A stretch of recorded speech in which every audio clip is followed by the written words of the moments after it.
เลขหน้าเอกสารใส่นิ้วไปยังเสื้อสองเรื่องเสื้อยังฮะเรื่องยังเรื่องยังโอ้อ้าวเปิดโคตรอยู่เนี่ยเลือกเลขหน้าจากนั้นเลือกเอาจะใส่ทั้งด้านทั้งหัวด้านรูปแล้วแต่นะพอเลือกด้านรูปนะมีโมเลกุลลงแม่ปีนี้ผมมีเห็นอะไรใช่เหรอ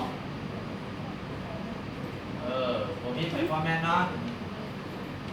ในฟอร์แมตเปลี่ยนเป็นเลขเป็นเอกสารแต่เนาะเปลี่ยนเป็นตัวไอ้ใหญ่เนาะเลขตัวแห้งเนาะไปบ่แล้วก็ถูกโอเคแล้วตอนนี้เลขหน้าเลขที่หนึ่งเลขหน้าเลขที่สองเลขหน้าเลขที่สาม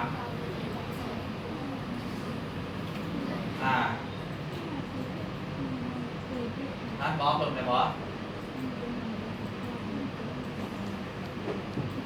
เอาเพิ่มไปก็ได้เนาะจากนั้นพอจะใส่เลขโรแมนเต็มงานที่หนึ่งกับงานที่สองเนาะส่วนงานที่สามให้เริ่มเปลี่ยนเลขเป็นยังเลขหนึ่งขึ้นเนาะจากนั้นให้มาคลิกเลือกตอนท้ายของหน้าสุดท้ายนะที่เลือกตอนท้ายสุดเลยจากนั้นไปคลิกเลเยอร์เห็นบ่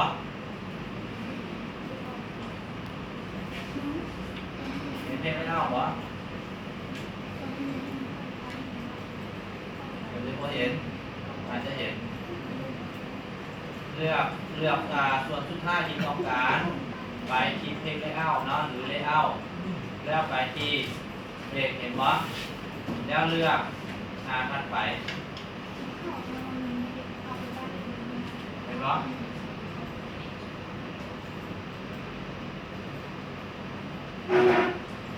น่าจะ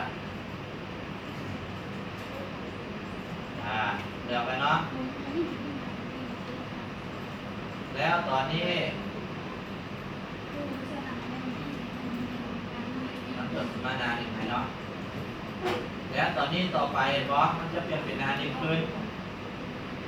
เป็นหน้าสองอีกแล้วจากนั้นมาคลิกใส่หน้าที่ถัดไปนี่เนาะแล้วไปใส่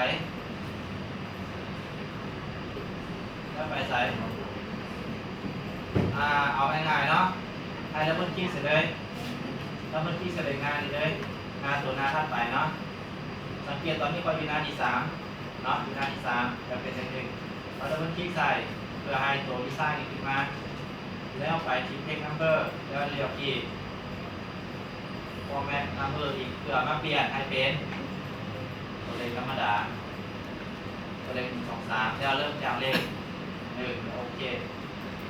ไปบนนี้นะตัวนี้มันจะเป็นเลขโรแมนขึ้นเก่าเลขโรแมน2เนาะแล้วหน้าถัดไปมันจะเป็นเลข1เลข2มันคือการคันหน้า